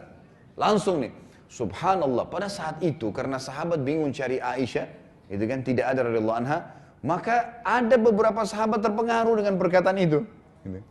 Mereka pun mulai menyebarkan berita itu satu sama yang lain, tapi umumnya sahabat yang umumnya ya mayoritasnya diam, tidak ngomong apa-apa. Aisyah berkata, saya pun masuk ke pasukan, turun dari unta Safwan, karena memang tidak terjadi apa-apa kan, nggak ada apa-apa, ngomong satu huruf pun tidak, gitu kan. Maka dia pun bilang, saya turun dari untahnya Safwan, saya langsung menjalankan tugas, hidangin makanannya Nabi SAW, layanin Nabi SAW, begitu terus, sampai tiba di Madinah. Subhanallah, kata Aisyah, 2 minggu. Jadi ini Aisyah belum tahu nih, belum tahu berita apa-apa nih. Dia bilang dalam 2 minggu di kota Madinah, saya melihat perilaku Nabi SAW berubah. Gak kayak biasanya. Biasanya Nabi SAW suka bercanda, wajar lah laki-laki mungkin dapat informasi istrinya begitu, tapi Nabi SAW tidak gegabah, tidak menuduh gitu kan, juga tidak mau bertanya, takut berusaha menyakiti perasaannya Aisyah, diam saja, tapi ada perubahan, tidak seperti biasanya. Lalu Aisyah dengan adabnya radhiyallahu anha, ambil pelajaran Bapak Ibu sekalian dari rumah tangga Nabi SAW, luar biasa. Dalam kondisi begitu tidak spontan langsung menuduh istrinya. Ini bapak-bapak kalau dapat istrinya lagi dibonceng sama, apa katanya? Yang senyumnya lebar ini ketahuan. Tidak boleh langsung curiga. Mungkin istri kita ya sedang jatuh di jalanan, ditolong oleh seseorang. Kita nggak tahu. Tidak boleh langsung su'udzon, gitu kan. Apalagi kalau dasarnya istri ini memang soleha, laki-laki yang bawa soleh. Memang mereka cuma kebetulan saja ada masalah. Misal ada perampok yang mau ganggu tadi misalnya, jatuh, ya ditabrak, kita nggak tahu. Dan dia mau selamatkan, bisa terjadi kan gitu. Tapi ini jangan jadi senjata buat ibu-ibu ya. Malah ditunggangin. Ini kalau terjadi seperti ini, dan dua-duanya terkenal soleh dan soleha, gitu kan. Ini pelajaran. Maka waktu itu Aisyah radhiyallahu anha mengatakan, saya melihat perubahan dari Nabi SAW. Lalu apa kata Aisyah? Nabi nggak nanya, nggak apa. Menjaga perasaan Aisyah, dan Nabi waktu itu menunggu wahyu. Perlu kita tahu ya, waktu kejadian fitnah, semenjak diucapkan kalimat Aisyah berzina, mana ada laki-laki perempuan jalan berdua tidak berzina. Semenjak itu, sampai 1 bulan ke depan nggak ada wahyu turun. Nggak ada wahyu. Padahal sebenarnya biasanya kalau ada masalah-masalah besar, langsung Jibril datang sampaikan, begini, ini nggak ada. Subhanallah. Sebulan terputus informasi. Nabi SAW mau bertanya pada Aisyah, takut salah, gitu kan? Jangan sampai ini ada sesuatu nih, dari langit belum turun wahyu. Nabi SAW berdoa, belum ada informasi. Jadi Nabi diam, SAW, bijaksana sekali. Aisyah juga, waktu lihat suaminya berubah, nih ibu-ibu lihat nih. Kalau suaminya tiba-tiba berubah, mungkin mukanya musam, mungkin sudah tidak bercanda lagi, jangan su'dzon. Ya. Mungkin ada sesuatu kita nggak tahu ya. Jadi mungkin ada fitnah. Maka Aisyah cuma berkata, ya Rasulullah, kalau anda tidak punya hajat dengan saya, bawalah saya pulang ke orang tua saya. Aisyahnya bilang begitu, dengan adab yang baik. Kata Nabi SAW, baiklah. Ya, jadi dia tidak mau bilang, kenapa ya Rasulullah kok berubah, kenapa cemberut, kenapa begini, dan seterusnya. Apalagi kadang-kadang ada muslimah yang tidak ada imannya, ya, kurang imannya maksud saya, kamu pasti sudah selingkuh, kamu pasti punya perempuan lain, macam-macam gitu kan. Ini enggak. Cuma mengatakan pulangkan saya Rasulullah, kalau anda tidak ada hajat dengan saya, artinya mungkin kalau saya di sini mengganggu anda, nggak ada hajat, antar saya ke rumah orang tua saya. Maka Nabi SAW antar ke rumah Abu Bakar, ayah orang tuanya. Tinggallah Aisyah selama 2 minggu di rumah Nabi SAW dan 2 minggu di rumahnya ayahnya. Kata Aisyah, waktu saya datang di rumah orang tua saya, seminggu pertama pun tidak tahu berita nih. Sudah 3 minggu nih berita, nggak tahu. Dan ini adalah istri Nabi, istri raja, ya. Sekarang jangankan istri presiden, istri raja, ya istri seorang camat aja deh, gitu kan? Atau mungkin apalagi seorang dai istrinya terkenal selingkuh, tersebar seluruhnya, gitu kan. Ini luar biasa seperti virus di tengah-tengah umat Islam nih. Ringkas cerita adalah Aisyah tidak tahu sampai akhirnya tinggal seminggu lagi, maka datanglah seorang wanita dari Ansar, ya, tapi ini namanya khilaf di antara ahli sejarah, jadi saya tidak sebutkan namanya. Jadi kebetulan dia datang dan berkata, Aisyah sambil nyambut, sambil ceria seperti biasanya, gitu kan. Maka kata perempuan tersebut, wahai ya, anaknya Abu Bakar, tidakkah kau dengar apa yang sedang tersebar di Madinah? Kata Aisyah, apa? Saya nggak tahu apa-apa. Kata perempuan tersebut, dia sampaikanlah, waktu kamu balik bersama Safwan di atas unta, maka Abdullah bin Ubay bin Salul ini menyebarkan berita kalau kau berzina dengan Safwan. Aisyah tuh dengar kalimat tersebut, heran, dia bilang tiba-tiba semua tubuh saya lemas, tulang-tulang saya seperti mau remuk, dan saya berkata, apakah itu benar? Disampaikan oleh mereka, iya. Lalu apa yang terjadi, kata Aisyah? Kata ibu orang betul, seluruh Madinah sudah tahu berita itu. Maka Aisyah mengatakan, tiba-tiba saya terduduk sambil menangis dan mengatakan, oh ini sebabnya kenapa Rasulullah SAW mulai berubah dengan saya, gitu kan? Maka Aisyah bilang, semenjak itu saya nggak bisa makan, nggak bisa minum, nangis terus, gitu kan?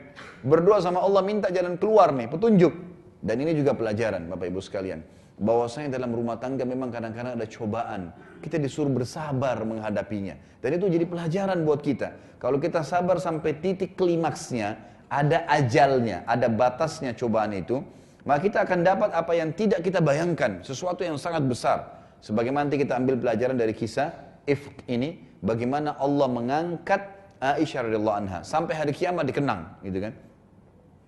Maka yang terjadi, kata Aisyah, terus saja saya bingung mengambil langkah apa. Dan Nabi SAW di satu sisi, semenjak istrinya dipulangkan ke ayahnya atau mertua beliau SAW, beliau coba ya, setelah tiba 1 bulan masa tidak turun wahyu, beliau naik ke atas mimbar. Dan beliau betul-betul memang tidak mengunjungi Aisyah radhiyallahu anha. Jadi sudah 1 bulan, Aisyah sudah 2 minggu di rumah orang tuanya, baru beliau naik ke atas mimbar, lalu beliau mengatakan setelah tahmid dan salawat, kenapa ya ada orang yang menyakiti aku ya di keluargaku dan di sahabatku yang aku tidak tahu kecuali kebaikan darinya. Maksudnya Aisyah istriku adalah orang baik, ini juga Safwan yang dulu orang baik, tapi Nabi tidak sebut namanya. Nabi cuma bilang, kenapa ya ada orang menyakitiku di keluargaku dan sahabatku yang aku tidak tahu kecuali kebaikan dari mereka. Maka kebetulan perlu kita tahu, Abdullah bin Ubay bin Abi Salul ini adalah salah satu orang dari suku Khazraj. Ingat suku Khazraj? Suku dari Ansar ya.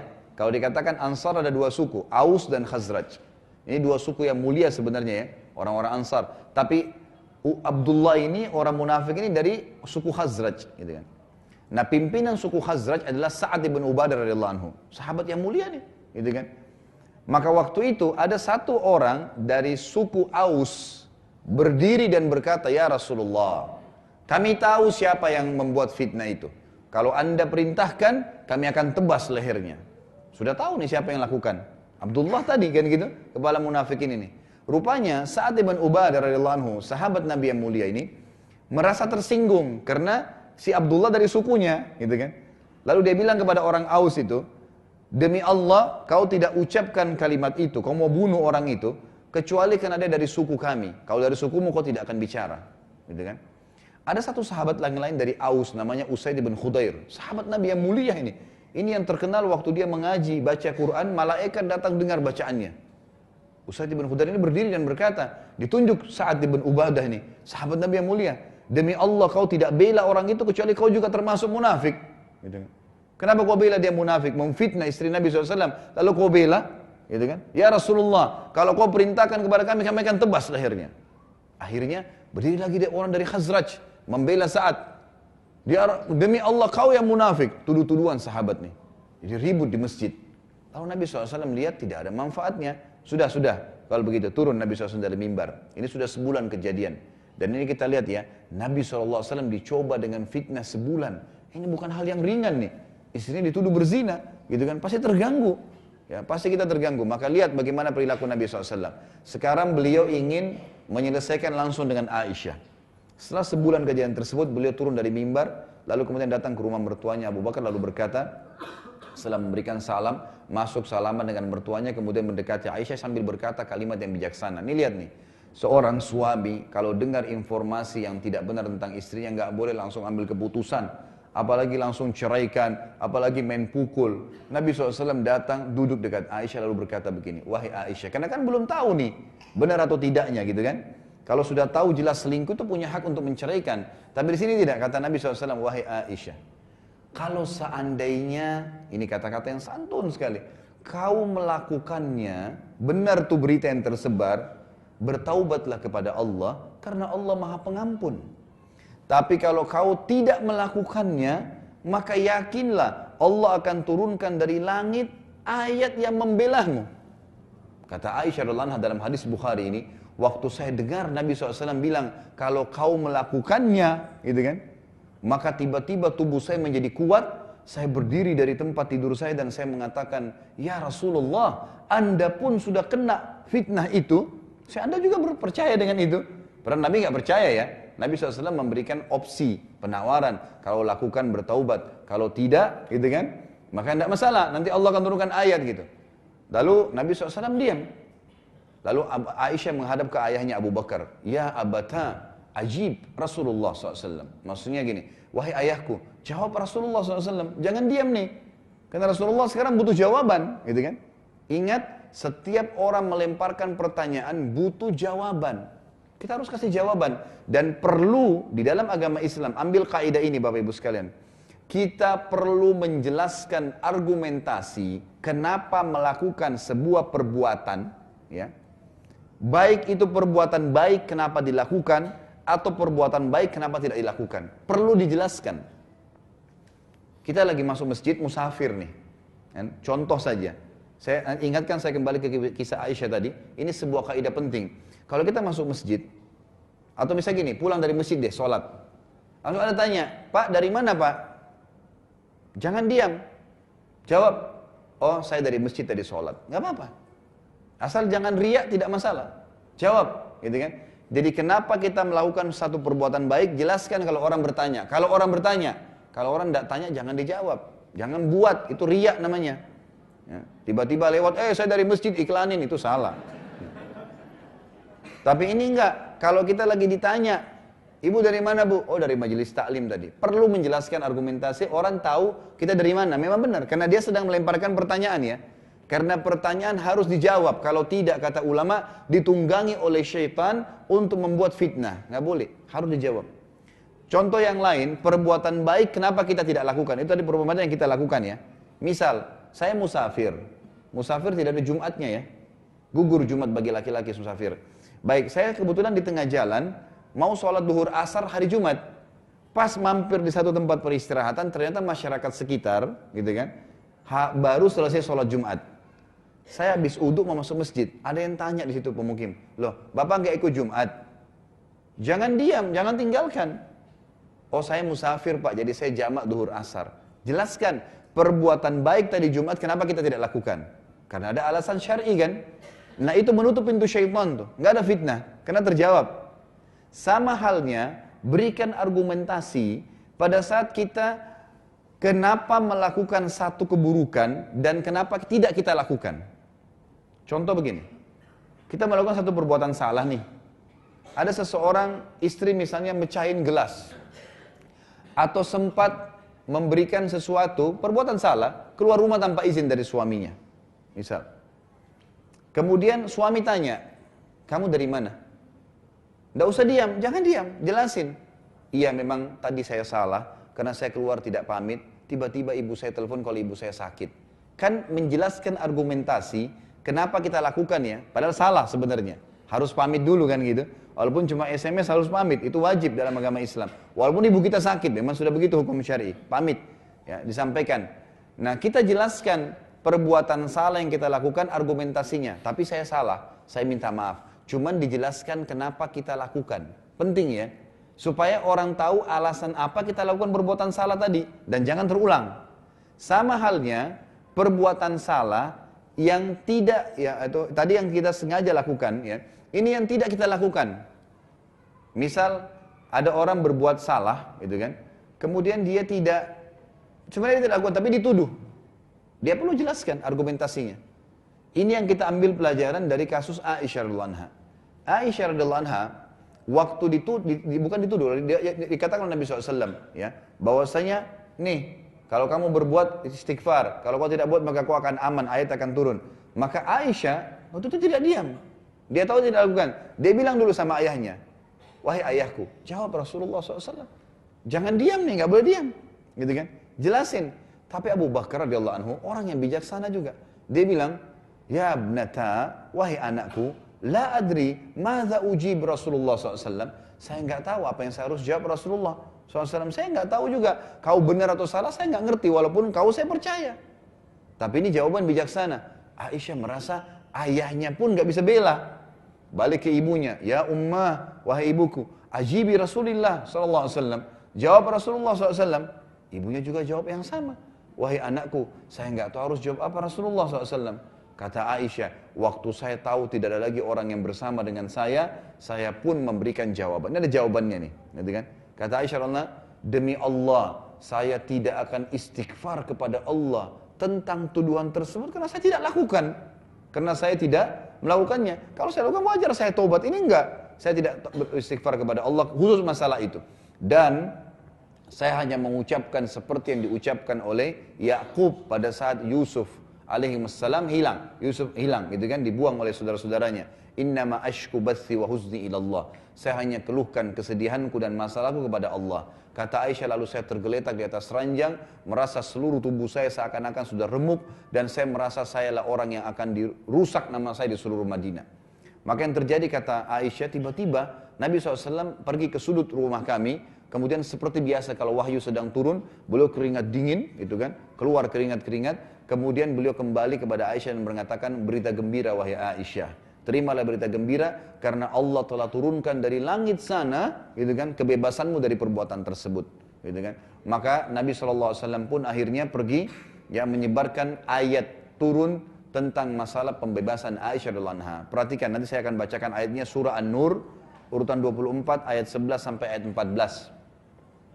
Ayat 11 sampai ayat 14. Jadi banyak orang yang menukil tentang kisah Aisyah, terutama kelompok Syiah tadi, yang malah menuduh sekarang Aisyah dengan zina, gitu kan. Sampai mengatakan Aisyah memang berzina, Aisyah itu memang begini dan seterusnya radhiyallahu anha. Padahal sebenarnya hikmahnya luar biasa, ya. Aisyah bersabar sedikit radhiyallahu anha dalam cobaan ini, maka yang terjadi Allah harumkan namanya sampai hari kiamat. Seperti sekarang salah satunya saya menyampaikan kisah ayat ini, ya, sebab turunnya ayat surah An-Nur tadi ayat 9 sampai ayat 14, kisah tentang penyelamatan Aisyah dari langit oleh Allah SWT, bahwasanya tuduhan tersebut palsu. Dan semua dai-dai yang faham tentang ayat ini akan menyampaikan hal yang sama. Semua masjid bergemah disampaikan tentang pembelaan Aisyah radhiyallahu anha sampai hari kiamat. Dan ini kemuliaan yang luar biasa. Dicoba sebulan, tapi Allah SWT muliakan seumur hidup atau bahkan sampai hari kiamat. Ini kalau kita sabar sampai titik klimaks, yang penting kita tidak melakukannya. Yang penting kita tidak melakukannya. Firman Allah Subhanahu wa taala, surah An-Nur saya bacakan. A'udzu billahi minasyaitonir rajim. Bismillahirrahmanirrahim. Innal ladzina ja'u bil ifki usbatum minkum la tahsabuhu syarran lakum bal huwa khairun lakum likulli imri'in minhum maktasaba minal itsm walladzi tawalla kibrahu minhum lahu 'adzabun 'adzim. ولولا إذ سمعتموه ظن المؤمنون والمؤمنات بأنفسهم خيرا وقالوا هذا إفك مبين لولا جاءوا عليه بأربعة شهداء فإذ لم يأتوا بالشهداء فأولئك عند الله هم الكاذبون ولولا فضل الله عليكم ورحمته في الدنيا والآخرة لمسكم فيما أفضتم فيه عذاب عظيم. Ayat 11 sampai ayat 14, ya, An-Nur. Ayat 11 saya bacakan, sesungguhnya orang-orang yang membawa berita bohong adalah dari golongan kalian yang mengaku Islam. Janganlah kalian mengira bahwa berita bohong itu buruk bagi kalian, bahkan baik buat kalian. Tiap-tiap seseorang dari mereka mendapat balasan dari dosa yang dikerjakannya. Karena semua yang berbuat dosa tadi, menuduh itu pasti akan dihukum oleh Allah Subhanahu wa taala. Termasuk nanti ada 80 jera dicambuk semua pendusta ini, dicambuk di zaman Nabi SAW. Dan juga kebaikan yang Allah masukkan dalam ayat ini adalah justru menjadi pelajaran buat kalian tidak boleh sembarangan menuduh, ya, pembebasan Aisyah radhiyallahu dari tuduhan tersebut gitu kan, dan bagaimana kebenaran Allah dari langit langsung mengajak bicara sahabat. Perhatikan di sini ya, kita bayangkan kalau kita menjadi sahabat waktu itu luar biasa bagaimana Allah mengajak bicara langsung.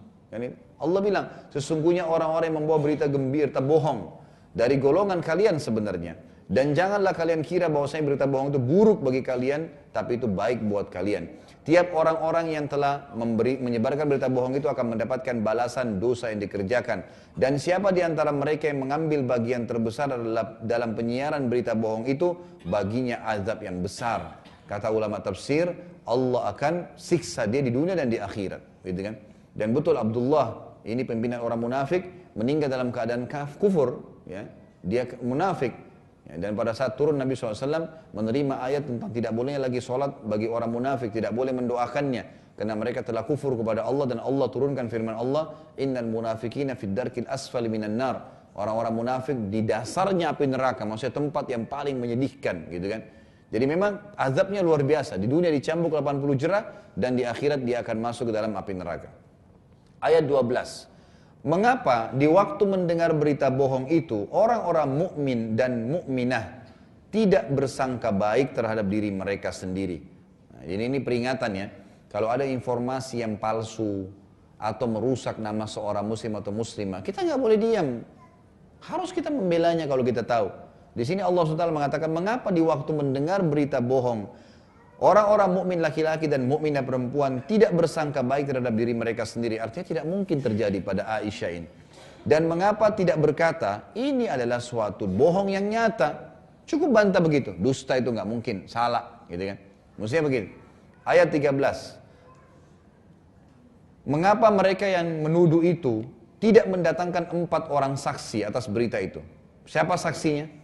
Padahal Aisyah cuma dilihat radhiyallahu anha dengan Safwan radhiyallahu anhu di atas unta. Ada yang menyaksikan mereka berzina? Kata Allah SWT, mengapa mereka yang menuduh itu tidak mendatangkan 4 orang saksi? Padahal hukum menuduh seseorang berzina harus datangkan 4 orang saksi. Sudah ada hukum itu sebelumnya. Kalau dia tuduh zina, mesti dia datangkan 4 saksi, membuktikan benar gak? Dan 4 orang ini harus sama ya, menyaksikan kegiatan zina itu di tempat yang sama, di waktu yang sama. Kalau beda hari, beda tempat itu lain, gak boleh. Dan yang mendatangkan saksi ini malah dicambuk, kalau seandainya tidak cukup 4 orang. Sampai begitu. Kata Allah, mengapa mereka yang menuduh itu tidak mendatangkan 4 orang saksi atas berita bohong tadi? Oleh karena mereka tidak mendatangkan saksi-saksi, maka mereka di sisi Allah adalah orang-orang yang dusta. Ayat 14. Sekiranya tidak ada karunia Allah dan rahmatnya kepada kalian semua di dunia dan di akhirat, niscaya kalian akan ditimpa azab yang besar karena kedustaan itu. Maksudnya sahabat-sahabat yang sudah terlanjur ikut-ikutan juga, itu kan cuma dicambuk 80 jerah dan disuruh bertobat kepada Allah. Kalau bukan, kata Allah SWT, karunia Allah dan rahmatnya kepada kalian semua karena sudah menjadi sahabat Nabi, niscaya kalian akan ditimpa azab yang besar karena pembicaraan kalian tentang berita bohong itu. Ya, berita bohong itu. Jadi ini kejadian pada saat itu dan akhirnya Aisyah radhiyallahu anha bebas daripada tuduhan tadi, bebas dari tuduhan tadi. Ya. Kemudian kita tutup Bapak Ibu sekalian dengan kisah perang Badar kecil, ya. Perang Badar akhir. Ya, ini nanti yang kedepannya kita tinggal lanjut tentang kisah perang Khandak. Ya. Kita masuk peperangan yang besar nanti. Sekarang terakhir suku Arab yang berusaha untuk menyerang, ya, adalah suku Quraisy sendiri. Abu Sufyan pada saat itu mengetahui kalau Nabi SAW menyerang Bani Mustalik, menyerang tadi Bani Jandal, Bodomatul Jandal, dan berhasil mengalahkan mereka. Dia mau juga nunjukin kekuatannya, karena kan dialah yang menganggap dirinya mengalahkan muslimin di Uhud. Maka dia mengirim surat kepada Nabi SAW itu pada tahun 7 Hijriah, di bulan Sya'ban. Di bulan Sya'ban, maka dia mengirim surat dan menantang Nabi SAW untuk bertemu di Badr. Ya, bertemu di Badr. Mohon maaf, dia kirim surat ini tahun 6 Hijriah. Bulan Sya'ban dia kirim surat. Dia mengatakan kepada Nabi SAW, tahun depan, tahun 7 Hijriah kita ketemu di Badr. Maka tahun depannya di bulan Sya'ban, Nabi SAW menyiapkan 1000 personil pasukan muslimin dan mereka menuju ke Badr. Dan Abu Sufyan pun keluar dari Mekah dengan 3.000 personil. Ya. Jadi memang jumlah mereka juga lebih banyak orang-orang kafir. Namun pada saat mendapatkan informasi dari mata-matanya, karena Abu Sufyan waktu baru keluar dari Mekah, tepatnya di lokasi namanya Majannah, ya, wilayah Majannah. Ini kurang lebih dari arah Az-Zahran, sekitar Mekah ya. Dia dapat informasi dari mata-matanya, ternyata Nabi SAW sudah tiba di Badr dan sudah menunggu di Badr. Ini akhirnya membuat Abu Sufyan takut. Dan dia sempat menarik pasukannya sambil berkata, ya, karena takut nanti dikalahkan. Dan kalau dikalahkan berarti ya jelas-jelas sudah tidak ada lagi nama baiknya ya Quraisy. Artinya mereka sudah menang di Uhud, sekarang malah rusak. Karena 2 kali dikalahkan otomatis di Badr pertama dan ini di Badr yang kedua. Karena takut, Abu Sufyan pun akhirnya mengatur strategi sambil berkata ya, kepada orang-orangnya, sekarang ini musim panas. Kalau musim panas kita susah berperang. Air kering, buah-buahan, persiapan makanan kurang gitu. Lebih baik kita perang di musim dingin. Wahai Quraisy, kalian akan beruntung dan menang kalau perang di musim subur, musim dingin. Karena akan banyak bekal, sementara sekarang musim panas. Maka saya akan kembali ke Mekah dan kalian kembalilah. Akhirnya pasukan Quraisy pun kembali, nggak jadi pergi ke Badr karena ketakutannya Abu Sufyan. Dan Abu Sufyan mengutus seseorang yang bernama Naim bin Mas'ud. Naim bin Mas'ud ini adalah salah satu dan nanti jadi sahabat Nabi ya. Dia menuju ke sana dan ini memang tugasnya Naim ini karena dia punya keterampilan.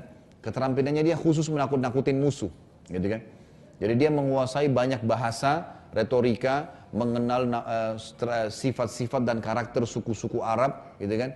Jadi dia memang datang sana khusus untuk datang, ya, utusan Quraisy, lalu menakut-nakuti kaum muslimin, mengatakan bahwasanya pasukan Quraisy itu besar, 3.000 orang. Tapi dengan retorika dia mengatakan pasukan kami sudah keluar dengan 3.000 orang, ada kekuatan pasukan yang berkuda sekian banyak, pemanah sekian banyak, lalu kami siapkan pedang yang begini, kami siapkan begitu. Jadi bahasa-bahasa menginformasikan tentang pasukannya gitu. Hanya tujuannya menakut-nakuti, kadang-kadang ditambah-tambahin gitu kan.